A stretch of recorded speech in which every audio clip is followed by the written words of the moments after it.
We'll start with our logo. To customize your logo, find your website's name at the top of your website. My website's name is Photos by Caleb. With my mouse hovering over it and the blue border present, I'll click into my website's name. Now back on the right-hand side, we can see some information has populated. Here I can choose to change my website's name simply by altering the text.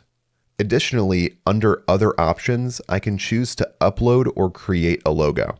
For this tutorial, I'll be going with this option. Once I'm clicked in, I can choose to upload an existing logo from my device, or I can choose to create a free logo. Let's go with this option. To do this, I'll click on Create. To create our logo, GoDaddy needs a little bit of information. They'll start by collecting the name of your logo, the category of your business, and then you can describe your business in a few words. Here I chose to write professional photographer specializing in studio and landscape photography and physical prints.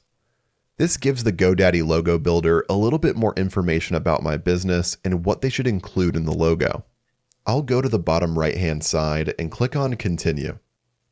Now we can choose up to 3 words that best describe the personality of our business. I'll go with adventurous, minimal, and friendly. And once I'm done, I'll click on Generate on the bottom right-hand side. GoDaddy will now build your logo. And as you can see, my logo is now available. On the right-hand side, I can choose to change the color scheme of my logo. And on the left-hand side, you can see a few different options and variations for your logo. I like this option with the camera icon the most. So to change it, I'll simply click on the one I like the most. I'm happy with my logo, so I'll navigate to the top right-hand side to see a couple options. First, I can choose to export my logo and save it to my device. Next, I can choose to continue and move on to the next step. Let's click on this. With my logo selected here, I can navigate to the bottom right-hand side and click on Insert. Here at the top of my website, my logo has now been added.